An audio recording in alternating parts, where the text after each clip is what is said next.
What's up, guys? Julian here with daily number 11. We have passed the 10 mark, which is awesome. Sorry, I know I haven't recorded a daily since Sunday, which is longer than I thought it was going to be before I record another daily. But I've been so busy with announcing the winners and mailing out cards and setting up the tournament. And anyway, so here we are, daily number 11, and this is going to be a really good one. I'm super excited. I've done tons and tons and tons of research, and I've done that, and I've done that, and it's going to be really good. I'm really excited. So let's first start with some housekeeping stuff.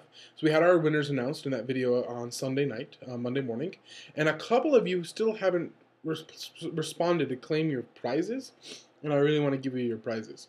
So you gotta respond. You guys gotta go watch the video, and if it's you that won, then you gotta write me so I can send this stuff to you. Okay? Some of you have, but some of you have not. So do that so I can get you your cards. If I don't hear from you by Sunday, I'll probably have to give it to somebody else. So please do that. Excuse me. Now, also, don't forget to sign up for the tournament, Fubsy Open #1, and there's also a video about that. You can go check it out and go sign up for the tournament. We have about just under 100 people, like 90 people signed up so far, and signups are going all the way through till Sunday night. And the winner gets a foil bonfire, so you really want to win. So do it. Sign up, guys. Do it, do it, do it. You will love it. And yeah, okay, so I decided I want to start my dailies, I think all of them, yeah, maybe until I run out, right, with a little bit like a rules quip, or like interesting rules interaction, or an interesting thing that you can do that maybe people didn't realize you can do. For a good example, or thing you can't, right? A good example is that Restoration Angel and Phantasmal Image thing, right? That's not something you can do. That's something that has to happen. But a lot of people didn't know about that, and so it's good to teach people. It's good to let people know. So this time I have another trick for you, again from Delver, because I just play Delver all the time. But it works with other decks too, and it's a good trick. This is a trick that will. I gotta fix my shirt. It will help you in your playing. It'll help you become a little bit better player. And I was gonna try and like put it out in like a Star City Open style thing, but I just couldn't. I didn't see one. Anyway, so let's talk about our little rules quip for the day. And this is to help you against the birthing pod decks. So a lot of times, a birthing pod deck will maybe not have any creatures left on the battlefield. They'll have a birthing pod in play, right? And they'll untap and they'll play like a Blaze Splicer or a Huntmaster or a Thragtusk, right? They'll play it and they'll leave open like 1 or maybe 2 mana to pot it away. So, and you're just like, oh great, that's awesome. You know, they stick their Huntmaster, awesome, sweet. And then they get all their stuff, they pot it away, get a Thragtusk, and they're just up again. You know, they get a Thragtusk to a Titan or whatever, and they're just up. They just have so much card advantage from that one thing. One thing a lot of people don't realize is I would say every card in the pod deck has a come into play ability, right? Or a come into play trigger. So the example I always use is with Blade. Sorry guys, my phone is not on silent. Okay, down again. Sorry about that. So one thing people don't realize, yeah, is that all the creatures have come into play triggers. And the one I always use with Delver, my best example is Blade Splicer. I can't tell you how many times someone's played a Blade Splicer expecting to pot it away into a Huntmaster. Here's the trick. Did you know that you can respond to the coming into play trigger, even though the creature's in play, before they get to pot it away? So I've definitely had players top deck like a Blade Splicer, and they play it, they cast it, and it's like the only card in their hand, or the only relevant card, expecting to pot it away to get like a Huntmaster and start the chain again. So they play it, and then I'll say in response to the Golem trigger, right? Because the Golem trigger is now on the stack. I will gut shot the Blade Splicer. So they still get their Golem, whatever, but they don't get that Blade Splicer. They can't pot it into a 4. And the reason is because you can only pod at sorcery speed, and that Golem trigger is on the stack. And so I can respond with like a gut shot. Same thing works for Huntmaster of the Fells and Thragtusk, Restoration Angel. You can Vapor Snag these or double gut shot these things or something to stop them from triggering stop them from being able to pod. Now it's not perfect, right? Like I don't love Vapor Snagging a Thragtusk, but I've done it, right? If they play Thragtusk with 5 mana and leave 1 open, I know they're gonna go get Inferno Titan. I did this in a game a couple days ago, and they were gonna get an Inferno Titan to be able to kill my Delver that had a Pike on it, so that they wouldn't die. They were at like 2 life, right? So I said in response to the 5 life, snag him. So he went back to the guy's hand. The guy had 1 mana left, and he got his beast. He got his 5 life. But what he didn't get was, oh, I just kind of gleeked all over my computer. not all over, but what he didn't get was his Inferno Titan, and I killed him the next turn. So remember, you can do that. You can respond to something being on the stack like that. They cast their Blade Splicer, or they cast their Huntmaster. You say, I'll respond to the trigger, and I'll do something to him. So you can't pot him away. Now, that doesn't always work. It doesn't stop the trigger from happening, right? They're still going to gain their life. They're still going to get their wolf. They're still going to get their golem. You're just stopping them from being able to pot it away. And that's a little rules trick I wanted to talk about with you guys, I guess. But now let's move on to the more interesting stuff. The topic of today's daily, if you haven't been able to tell by now because of the title, is Blue-White Delver versus Mono-Green Infect. This is a matchup that I first saw at the Star City Open this weekend in Kansas City. Yeah, before that I hadn't really taken the Mono-Green Infect deck very seriously. I'd even lost to it a couple weeks ago. I was kind of like, the deck is bad or blah, blah, blah, whatever. And I just didn't really care about it. But then watching it, for those of you who don't know, so let's talk about it a little bit. This mono-green deck, played by Nick Marriott. Okay, Nick Marriott. He piloted this mono-green deck, and he went undefeated in the Swiss. He beat everybody in the Swiss. He didn't take a single loss, didn't draw a single game. He just beat them all to get into the top 8 for the Star City Open. Now, I have my tab set up so you can't see who won the match, right? You can't see who got first and who got second. I will tell you this is the finals, and we're going to find out at the end of the match who won. So here we have Mono-Green Infect by Nick. And here's the deck list. So you can see here, Ichor-Claw Myrrh and Glistener Elf, those are the only creatures beside Inkmoth Nexus. The deck just lives around Glistener Elf or Inkmoth Nexus or Ichor-Claw Myrrh, getting Rancor on them, resolving a Wild Defiance, and maybe a Cathedral of War, and just killing you really fast with all these pump spells, while still keeping their own guy alive. By protection from Mental Misstep, from Apostle's Blessing, Mutagenic Growth. Their whole goal here is to kill you with Wild Defiance and protect their guy from everything that can happen. Sideboard, Spell Skites to protect more, a Diagraph Escort. Oh, did you guys see that? I hope not. Diagraph Escort, protection from zombies, because that's kind of cool, I guess. 4 Corruptors, 4 Dismembers, another Misstep, and a Malera. Go back to the Ichor-Claw Myrrh. Okay. So this deck is pretty interesting. Like at first, I didn't really care for it until I watched this finals. Then I was like, wow, that deck is real. And then I played against it, and it was even more real. So this is a really interesting deck. And he played against this guy, Mike. And Mike is playing Talrand Delver. But you can see it's a little bit different. He's only running 2 Talrand, so Talrand isn't his main win condition. It still is. But he just has more instant sorceries. He's got 3 Augurs. He's got 2 Blade Splicers. I think I like Geist's Handcraft better. But I'm not 100% sure. I think what I'm gonna do. But okay, we'll talk about the deck in a second. But this is his deck, right? This is what he played, and then he played also 2 Geists in the sideboard, a Jace, Timely Reinforcements. That. So these 2 decks played against each other in the finals. And what I want to do is I want to go over the game. Now, the reason I want to do this is because, like I said before, I didn't really respect this Mono-Green Infect deck as Delver before, but now I really do, and especially after playing against it, against a very competent player. His name was Corey. He's a great player. We played in the Monday Night Magic tournament, round 1. But it felt about as stressful as this finals game. But just Mono-Green, it's just... The match feels a lot like a Legacy match in a lot of ways, which I know is kind of weird to say. In Legacy, I play Rug Delver, right, with Force of Wills and Dazes, and it just, like, that's how this matchup feels. It feels like I'm playing Legacy, because you're holding your spell. You have so many free spells and so many cheap spells, and you both do, and you're both holding back as much as you can, and you're holding your spells, and like, you know, maybe Delver stuck a turn 1 Delver, and maybe the Infect guy stuck a Glistener Elf, but neither of you are doing anything to interact with the creature. You're just kind of whittling each other down, and it all kind of explodes. And like, usually the game is won, like, in a big turn, where it's like whoever wins the fight wins or something. Maybe, like, he'll swing in with his guy, and then I'll be like, all right, I'll take 1 with Wild Defiance on the stack, you know, in play, and then I'll be like, I'll take 1, and he'll go, no, growth it, so you take 3, and then I'm like, no, I'll gut shot him in response, and then he's like, no, I'm gonna miss up your gut shot, and I'll gut shot again, and then he'll you know, give a protection, Apostle's Blessing it, and then I will Vapor Snag it in response, And it's like whoever wins this battle kind of wins the game. Because if I kill this guy, he just doesn't have enough, he just can't recover by then.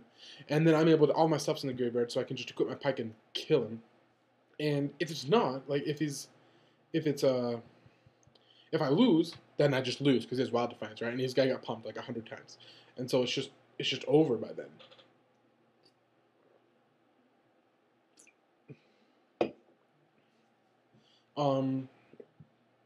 So yeah, so it's a really interesting matchup, really intense, really thought-driven, and you have to really understand the matchup really well. And because they have things like you're playing like I'm playing 3 mental misstep, and when he sideboarded played 4, so it's like 3 missteps against 4 missteps and gut shots and just all this stuff. It's just wild. Like it was really fun. I ended up winning on game 3. It was really close. All 3 games were really tight and really close. I loved it. I loved playing this matchup. Like I said, it felt like a legacy matchup or something, or like a really intense modern matchup. It just felt like there was a lot of thinking going on, and it wasn't like, oh look, I got 3 flip delvers, I just win. That's kind of what happens in this finals a little bit, like just kind of a little bit one-sided, but that's fine. I mean, in general, the matchup is still really interesting. So let's talk about it. Let's go into this, and we have Mike against Nick. Okay, so now I'm gonna skip through the shuffling. I should have already prepared for that, and I'm really sorry. Let's move this out of the way. By the way, this is great. You guys should go back and watch this without me talking about it, because Brad Nelson is awesome at commentary. He's so smart and he's so good. Let's see if we can... Okay, here we go. Now it's getting interesting. So Nick leads with a turn 1 Cathedral of War. Mike responds, or not responds, but leads with his turn 1 Ponder. Not quite as good as a turn 1 Delver, obviously. I mean, I'm saying the obvious thing here, right? That you want a Delver over a Ponder, but that's fine. You know, Ponder or Delver, you gotta do one of them. And his Ponder, I saw a Thought Scour, I saw a Tower, and I didn't really see much else. But right here, Mike, assuming that Mike knows what Nick is playing, what Mike is digging for here, like, Nick, Mono-Green Infect doesn't have a lot of removal. Has some gut shots, but doesn't have like a lot of removal. Mike really just needs 1 or 2 threats, and he needs to grind out the game. Mike is the control deck in this situation, kinda. He needs to stick a guy early, and then he needs to just grind this game out, and he needs to just kill Nick. He either needs to kill him really fast, like with Trip Delver, which you always want to do, or he needs to be able to stick a guy and then keep all of his mana untapped for like the rest of the game, so that he can counter everything that happens and he can be prepared for everything that happens. More important, even after sideboarding, when you have negate and you have dissipate, or you have more mana leaks or whatever you have, right? So the Nick draws, he got the Cathedral, and now he's going to play the Ichor Climber. Nope, Green Sun for 1. Just kidding, JK. Getting Glistener Elf. Now this is where it gets really tricky, right? If this was not Infect, if this was anything but Infect, you just immediately got shot, right? And he does it anyway. The scary thing here is that Nick could have a mutagenic growth. He could have a mental misstep, and he could stop this gut shot from happening. Now Mike is kind of okay with that because at least he gets a card out of his hand if it happens. It doesn't, right? Now this is interesting because Nick has mutagenic growth in his hand.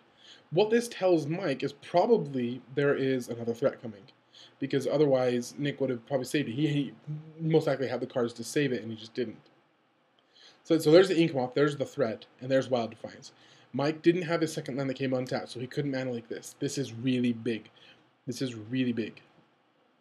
Now Mike's going to Thought Scour here. But the reason it's such a big deal, this Wild Defiance sticking, is now Mike can no longer Gut Shot things. Gut Shot is now a dead card. So, because if he targets it, then Wild Defiance gets a +3, and Gut Shot does nothing. So Gut Shot's just dead. So now he has to beat it with Vapor Snag. And you can see that Nick actually has, I think he has the kill, right now. So Inkmoth swings for 1, Cathedral gives it 2. He targets it with Mutagenic Growth, that's 2 more, so that's 4. Then Wild Defiance gives it 3. Then he Gut Shots it, gives it 3 more, that's 10. So Nick actually can kill Mike next turn with what he has right there, if Mike doesn't have something like a Vapor Snag. And now that Mike's seen that, Mike knows what he's looking for, what he needs to have. He needs a Vapor Snag now, otherwise Nick can just kill him. Now, as Mono-Green Infect, one of the most important things to do as a player for Mono-Green Infect is that you need to be able to be patient sometimes. Let's see what happens here. If I were Nick, probably I wouldn't go for the kill next turn, because you don't have a way to protect it from like a Vapor Snag, and that's such a big blowback.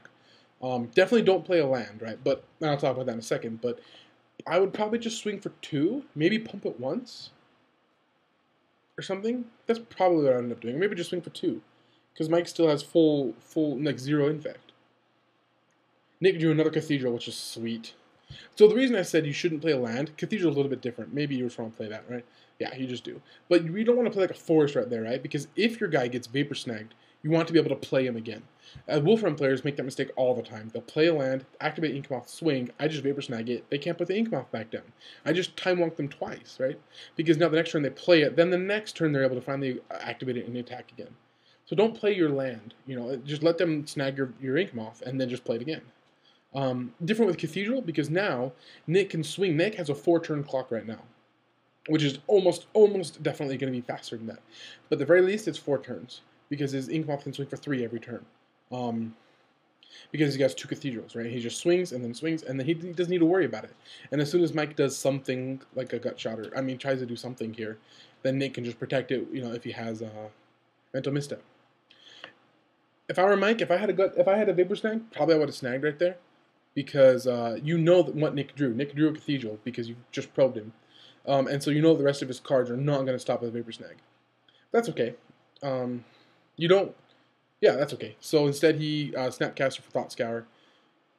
Untaps. Brad Nielsen talks about that, about how when he almost binned the Snapcaster Mage, Brad Nielsen said that kind of tells Nick that Mike might be on tilt just a little bit. Or that he's thinking too deeply or thinking too far ahead. Because he just almost binned the Snapcaster like it was a spell instead of paying attention. I don't know how I feel about that, but watch the commentary. It's kind of interesting. So now Mike is thinking about a couple of things here probably. I don't know if he has a land drop. If he has a land drop and he has either Pike or Talrand, he has to decide if he wants to try and race, which he can't really do because Inkmoth can just kill him as soon as he taps out, basically. But yeah, I'm not 100% sure what he has in his hand right now because he's hiding it like off the camera. But he has some options available to him. I don't know if he's going to play a land or not. Probably here comes a Pike. Yeah, okay, there's a Pike. So now Nick is on a 3-turn clock. And so they're racing. But Nick is going to win at this point. If nothing else changes, Nick's going to win, right? Because he can go 6-9, you're dead. And Mike is going to go 12-6, you're dead. So Nick's just ahead. But of course, more things are going to happen here. Nick drew another land, which is kind of unfortunate. Lots and lots and lots of land. So here he's going to pump. Here's going for it. So he's going to pump him. So he gut shots him, but the Wild Defiance gives a +3/3. So that's 2, 3, 4, 5. Infect. He just needs to get 2 more on him. Hang on.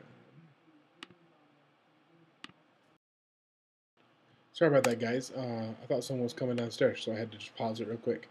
Anyway, so he goes for so he's going that. So Inkmoth's at 5. And that's it. So Mike goes to 8 Infect. Now this is tricky. This is rough for Mike. Because now there's 2 Inkmoths down. Nick just activates both of them and just swings, right? And oh, he took 6 Infect, sorry. I forgot Inkmoth does the damage. So Mike is in kind of a tough situation here because, like I said, Nick has 2 attackers now, and what he can do is he doesn't care anymore about Exalted because Mike has one Infect, is dead. He can just swing with both Ink Moths, and then Mike has to have a way to deal with both of them that's not Gut Shot, and Mike doesn't have it. So there's the Infect deck. How scary is that? He didn't even use that many cards. He went through like 5 cards, but it's just brutal. It's just brutal. That's why you got a Vapor Snag, and that's why you have to try and stop it. So now we're going into sideboarding. So let's talk. Oh, hey, look, they're gonna talk about that. Let's talk about sideboarding. Okay, so Mono-Green Infect, right? What he wants he definitely wants his Spell Skites, and he definitely wants his Mental Misstep. He might want Dismember, maybe not. But what I don't know here, I don't know from Infect, is what you take out. Probably take out. Probably take out Angels. No. Probably Titanic Growth. Probably I would take out that because it's a little bit much, especially against Vapor Snag. That's just a lot of mana to invest there. Because as you've seen, Infect doesn't have a lot of mana to use. It's like Delver. They play. This guy has 18 lands, right? 20 lands. Didn't do the math there very well, but And against something like a card like Vapor Snag or like Mana Leak, you probably don't want the Titanic Growth. It's probably too much of a mana investment. So probably I'd cut the growths for the spell skites. Maybe cut like a gut shot for a mental misstep because you just, yeah, something like that seems. Maybe the Rancors. No, they weren't Rancor. Rancor's really good. That's probably what I'd do there. Mike, now Mike, I'm interested to see how Mike sideboarded because how I sideboard is actually different now than I used to. So I'll tell you what, I definitely want to bring in the 3 missteps, and I'm definitely bringing in Mana Leak and maybe Dissipate as well. You just want counter spells up the wazoo. I would take out Image, probably, and I would take out my Dismember. It's kind of tricky here, Dismember, because this list is a little bit different than mine. So what do you say? 3 missteps, a Mana Leak, that's 4.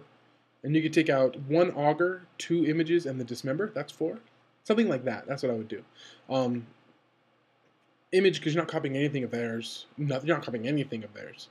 And then and you're not really copying your Blaze Slicer as much. I mean, you copy your Delvers, but it's just not the best card in the matchup. 1 Augur, because you don't need Augurs that much. They're not going to do very well at blocking. They're okay, but they're not that great at blocking. And then Dismember, probably, maybe you keep the Dismember. Maybe you cut like a Thought Scour. I don't want to cut Thought Scour. Maybe you cut his Talrands. Yeah, probably cut Talrand. 2 Talrand, 2 Image. That seems better. And maybe an Augur for Dissipate, Mana Leak, and 3 missteps. Yeah, that seems good. Okay, let's say he sideboarded. That's how I would sideboard. Let's say he sideboarded like that. Now they're going to give away their premium stuff. We're just going to skip through all of this. Look at all this talking. Holy cow. Are you kidding me? They've been talking for like 6-7 minutes. And we're back. Okay, Pro 1, turn 1. Let's write this down. Where's my pen? So we have, 2 Cathedral. Cathedral times 2, an Inkmoth Nexus. Dang it, what is that card? Whatever, 2 Blessings. A Misstep. Guys, I'm really embarrassed. I can't recognize that card right in the middle. I know that the rest of you are just freaking out at me, but I don't. Is it a Glistener Elf? Oh, I bet that's what it is. Okay, so it must be a Glistener Elf. So this hand's a little awkward. Nah, that's not too bad. He just can't cast a Glistener Elf. Everything else he can cast just fine. Okay, so that's actually a really good hand. Just kidding. He'll probably go, well. Okay, so it's a little bit trickier than I thought it was going to be. Because he can't do anything until like turn 3, really. Because Cathedral comes into play tapped, Inkmoth has Summoning Sickness, right? So if he plays Inkmoth on 1, assuming he doesn't draw a land, he then goes Cathedral on 2, but he can't activate Inkmoth. So then he'll go Cathedral again on 3, then activate Inkmoth, and he can swing for 3. That seems fine. Yeah, it's a little bit tricky, but the 2 Apostles' Blessings, the misstep. See, as a Delver player, you look at that and you're like, I'll push play now, because they're going to... As a Delver player, I look at that hand and I'm like, oof, that's going to be a battle. Right? Because you now have 3 things you have to fight through. If you're going to snag it, he has 3 ways to stop it. You need 3 ways to beat him. So at this point, you just want to race. You're not going to beat that hand by having more stuff. Maybe, but probably not. So instead, you just want to start killing him. So obviously, he has a Delver, you're just going to play it anyway. But it even makes more sense now. So he probes. The one nice thing about Infect is that your life doesn't matter. Because, so you can just probe away all day long. Always pay your life for it because it doesn't matter. You don't need it. They're going to kill you with Infect. Did you forget to draw? No, I don't think you forgot to draw. I think I missed him drawing for the second one. Yeah, did you see it right there? Okay. He is fine.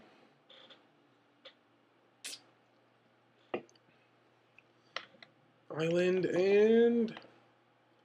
play something sweet. Oh, it says go. That's too bad.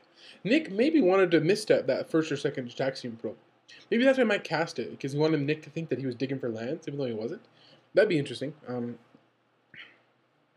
He wouldn't have misstepped it, though. But it's interesting.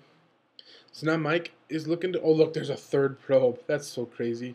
He drew a Green Sun. Alright, so he played his Cathedral, one of his Cathedrals, and drew a Green Sun Zenith. That's good. He needs a Forest now. That's 3 probes. That's a lot of probes. And land. Go. So now his hand is what? Glacial, Mana Leak. Ooh, Glacial Mana Leak and some other stuff. There's a Glistener Elf. So he got the forest. Oh, that is a Glistener Elf. Okay. So he ripped the forest off the top. That's pretty sick. So he played his Glistener Elf. Okay. And right now he's going to gut shot it. So all he's doing here is he's just trying to get an Apostle's Blessing out of Nick's hand early. At this point in the game, he has so much stuff. He just want to get a Blessing or a Misstep out of the guy's hand so that it's easier to kill it later on.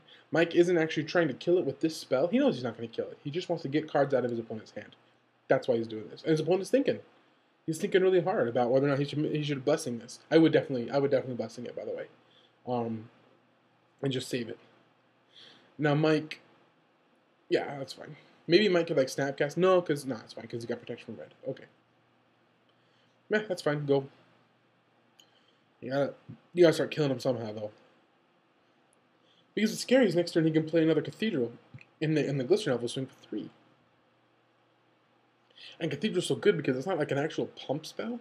So it's not like you're wasting cards. It's not like you're like double growthing and then they snag it in response and all of a sudden you're just screwed. Cathedral is good. It just stays around. Just every turn it does that. So he could like snag it and he'll just play it again. Glacial, and there's another gut shot. So now Nick has to decide if he wants to misstep that or not. Probably I don't misstep that now. Because you have your Ink Moth? Yeah, I don't know. Maybe he will. Okay, that's fine too. They're both. Do you see what I mean about this kind of like legacy thing? Ooh, oh, that's so good. Okay, yeah. So this is what I was going to talk about later. But Mana Leak is actually way better against this Infect deck than I thought it was going to be. And the reason is because the Infect protection cards don't stop Mana Leak. Right? Mental Misstep can't counter Mana Leak. Apostle's Blessing, nope, that's not going to cut it. Any of those kind of cards, none of that's going to stop Mana Leak. And I didn't know that. I actually took out my Mana Leaks game 2 against my buddy Corey. And then I was like, oh, I need to bring these in. I need to keep these in and bring in more counter spells. And you just bring in extra counter spells because Mana Leak is amazing. Okay, so he green summoned for another elf, played his Inkmoth Nexus. Oh, he got another one in his hand. This is really good. Okay, so green sun, Misstep is gone, Woeful Blessing is still there, Inkmoth. So he still has a Cathedral. Here comes a Delver. So at this point, if I'm the Delver player, I'm actually a little bit worried because maybe he taps out here, which I think is very bold. Because Wild Defiance would just ruin his day. But it's okay. I'm also surprised Nick didn't swing with the Inkmoth. A little bit. Maybe not, because he wants to double. Nah, yeah, he's tapped out. Because I was thinking that maybe he wanted to get, instead of like the double Exalted, he wanted to get, so like be more Vapor Snag proof. That's okay. Okay, so he flips. Oh man, this is so good, Delver. About to crush him. Bang! This is why I like Delver decks so much. Because they could do this. Now he's back. He's in full control again. He's got Nick like on a 2-turn clock. 3, 4, 5, 6, 7, 8, 9. Yeah, next turn Nick's dead. And Mike hopefully has like a Vapor Snag or something. And this is going to get good. Except Nick has another misstep, it looks like. But do you guys see what I mean about how this is kind of playing like a Legacy match a little bit? How in Legacy, like it's just so swingy. Nick next turn could like, let's pretend Mike has no mana or whatever. Nick could play a Wild Defiance, attack with his elf. That'd be 1, 2, 3. Then like a Blessing it, and so that's 4, 5, and maybe like a Growth or something, and kill him and just kill Mike. It's just scary. So here he comes for Nick is gonna swing in there for 3. And probably try and keep the Inkmoth up to block. Because he has 2 missteps right now. Misstep is really good, except not in this situation. See me about Mike. Mike, now that he has a Delver, especially equipped with a Pike, Mike is fine. Mike can just sit on that for the rest of forever. Even if Nick blocks with these Inkmoths, that's okay. Mike is just now filling up his graveyard with instant sorceries. It doesn't need to, but that's fine. That's fine. He's fine. He's doing great.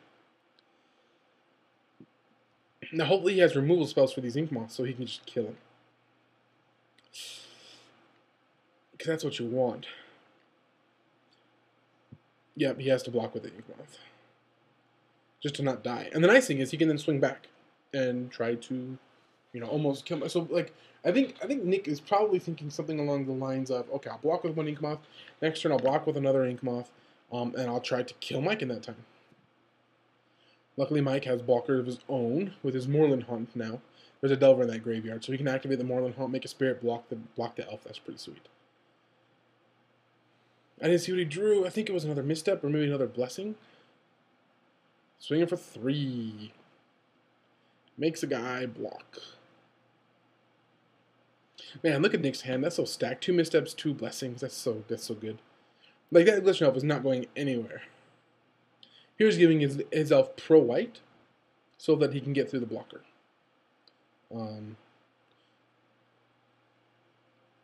Which seems fine. So here they're probably arguing a little bit that Mike already blocked, and now Nick's giving it Pro White, but it's too late. But that's not quite right, because Mike made the Spirit, and then he immediately just tried to block with it. Or maybe Nick named blue instead of white. That would be embarrassing. No, he named white. So because of that, yeah. So what they're saying is, yeah. So Mike didn't actually get to block with it. Nick gave Pro White so he could get past the blocker, and now Mike is dead next turn, and Nick hopefully is not. That's Nick's goal, and he has 2 missteps. Oh man, it's so tough. Because oh, I guess it did go away. I don't really know what happened there. I guess they did allow it to block. Interesting. So if Nick would have just played that differently, I'm not sure exactly what happened. I wish I knew what happened better. Snag. Oh, sorry. Fixing my. Okay. Anyway, so I don't know what happened there, but so here we have an Ink Moth being activated to block, Vapor Snag, and then another Vapor Snag or a Gut Shot. What's that? Oh, Misstep on the Misstep, but Nick has double Misstep. And what are you gonna do? So this is kind of a big turn, because if Mike gets blocked here, then Nick could try to win the game next turn, depending on what he draws. He's gonna take Mike to 1 poison on the left, to 9 infect. So what does he have? Nick is at 1. Mike is at 1. I mean 12, but 6. You know what I'm saying? Okay, sorry. I just get so into these games. I'd like to think I'm a good commentator, but like maybe I'm not, because I don't talk. I just get so into these games sometimes. Okay, so here we have the Snapcaster Vapor Snagging it, and Mike wins. So like that's really interesting, right? Because like you see how the game was really won there with an exchange of those counterspells. And in the end, Mike had more, because Snapcaster Mage is just so good. Snapcaster Mage is so good. It's so good. But Nick also got kind of a funny draw. It was pretty slow. And now we're going on to the coveted game 3. Spellscat in play. Okay, let's back up just a little bit, a little more. Okay, Mike got turn 1 Delver. Best. That's the best thing you can do in Standard right now. The best. Nick got the turn 1 Cathedral. Turn 2 Spellskite. Spellskite's awesome. He's so good here because he just absorbs all that stuff. I mean, like I said, we got a Vapor Snag, so now we can just balance the Spellskite when he wants to. What's really interesting here, by the way, guys, if you're playing against this kind of a deck, let's say that Nick had a poison creature out, or like an infect creature out or something. What Mike does, if he wants to Vapor Snag the Spellskite away, you should still target the creature you wish you could get with Snag, because at least then Nick will have to pay 2 life to move it over to a Spellskite, and then that resolves Spellskite goes away, then you can Gut Shot or whatever. So Nick plays his Increpalm Mirror. Mike is probably thinking of doing that exact thing. Snag, then Gut Shot. It looks like he has them both. He doesn't care. Oh, he's thinking hard. Oh, Nick attacks for 1 because of his Cathedral of War, which is fine. Mike was down to like 12 life that last game. So, I mean, you know, whatever. Nick's just getting in there. And Mike 3. This is what's so cool about Delver. Delver is such a strong card. Look at that. He's already at 14. I mean, that's insane. That's 5 turns. He's done. And probably faster than that, because something like Runechanger Spike. Mike definitely has some sort of a counterspell or snags, or he's ready for this fight now. So Nick swings for 1 infect. Mike will take 1. This is really tough as well as a Delver player, because sometimes you don't even want to take 1. But you do. You always take 1 damage. Because you can... Or 2, because of the Cathedral. Sorry, excuse me. Now, Nick's playing more guys, right? He's saying, screw this Cathedral of War thing. I just want to get blown out by a Gut Shot. You know, by like 2 Gut... Or like 2 Vapor Snags or something. So I'm just going to have the whole team out there. And I'm just going to try to run on the board and just try and kill you. Mike probably thinking of mana leak. Oh, mental misstep. Okay, so he's gonna miss up the Glistener Elf. That's fine. You just gotta stop guys from getting on the table. Now that's your whole goal. Because of that Spell Guide, you're gonna have to burn the snag on that Spell Guide. But hopefully you make Nick pay life for it. It'll increase the clock. If you can make Nick pay life, it'll increase the clock a whole turn. Because he'll go from like 14 to 12, or wherever he's at, he'll go down 2. But it will be, the math works out that it's a whole turn of an increase, as if Delver had swung for 3 that turn. So Nick goes to 11. Does that make sense, guys? Even at 11 now, if he pays 2 life, it goes to 9, it's only 3 turns instead of 4. And here comes the Pike. Pike makes it a 3-turn clock no matter what. Rancor. Rancor's so good. So now Mike is probably going to try and stop this from happening. Probably, oh, he's fine. He lets it resolve. That kind of surprised me, I'll be honest. I thought maybe he was going to snag that spell guy and then he was going to, like, gut shot. Oh, so he is going to mana leak. Yes, that was kind of weird because he kind of waved his hand, but then mana leaked it. You guys gotta watch your communication. That's a good tip in general. Watch your communication with your opponent. Don't let it be confusing. If you gotta think, tell him you're gonna think. But he kind of waved his hand and then so he put it on the creature and that was kind of awkward. So here he comes swinging for 2. So he figures the Cathedral's gonna give a +1/1, so it's 2 either way. But this way he doesn't just die to that Vapor Snag thing. Delver gets equipped. 5. It's just unfair. Delver's unfair. It's so good. And Nick really can't do anything about it. He's got, what, Ranger's got? It's +1/1. This is looking pretty over. But it never is. He could just get a Wild Defiance and just crush, right? We got 2 blessings. 3 blessings? 2 more. 6. So if Mike has 1 more instant or sorcerer, he can just kill him this turn. There's a Glistener Elf. Gut shot! Oh, so he's going to gut shot Nick to the face. Nick has to take it and go to 5. The Delver's going to swing for 3, 4, 5, 6. And the tough thing there is that Mike couldn't redirect that to his spell guy because that'd be 2 life instead of 1. And crunch. The end. The end. The good guys win. See, I have this funny thing that happens. Let me go ahead and stop this. This funny thing happens to me when I watch Delver players play. Like when good players play, when good decks play, I just cheer for the good thing. It's kind of weird. I always cheer for the best. Like I like Kobe, I like LeBron, I like Tiger Woods. Like I just like the best player or the best thing. And I always cheer for Delver. Probably because I play it as well. That's a very obvious reason why I would cheer for Delver. But I just really like it. Like I like when Delver wins. But that matchup is insane. Those games didn't show up quite as well. Game 3, especially the Infect player, got kind of a funky draw. He really didn't get pump spells. He got a bunch of Apostles' Blessings, but he got a bunch of creatures and a spell sky, which is good. But the Delver player ended up needing to do anything really game 3. He just killed him with a Delver. And that's why I played Delver, because Delver can just do that. Delver can have all these tricks and all these, very good, this combos with this and really good synergy. And then Delver just kills you sometimes. He just flips a Delver on turn 1 and you're dead. And I really like that about Delver. I really enjoy that with playing my Delver deck.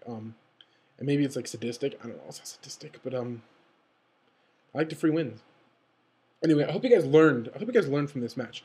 Probably not as much as the last match because that last match had a lot of really very tiny plays that made a big difference. This one didn't have as many, but I want to talk about this matchup in general. And I want to talk about how it went. And what you should kind of be thinking at certain points in the game. And I hope you learned that a little bit. I'll try and get better at it as well. I won't get so into the game that I kind of forget to talk or I just start to ramble. I'll try and keep my head on my shoulders a little bit more. But in the meantime, let's see if there's anything else I want to talk about. That's it. Just that Mana Leak is better than I thought it is. So if you're a Delver player, bring in your Mana Leaks. Because Infect doesn't have a way to stop that. It's really good. Anyway, guys, I really appreciate you watching this daily. I appreciate your support. Thank you for subscribing. Join the tournament. We're like 440 or 430 subscribers, so 70 more, and we get the foil. And we get the 4 of the bonfires, or whatever's in Ravnica if it takes that long. Probably just do a play set of bonfires though. Oh, last thing, if you made it this far into the video, which I don't know if you did, but I'm going to Denver. Like I think I said this before, going to Denver. And I'm really excited about going to Denver. So if any of you are also going to be in Denver at the Star City Open next weekend, hit me up. Add me on Skype or Facebook or whatever. Hit me up. Maybe we'll hang out. All right? Anyway, I really appreciate all your support. I love you guys a lot. Peace out.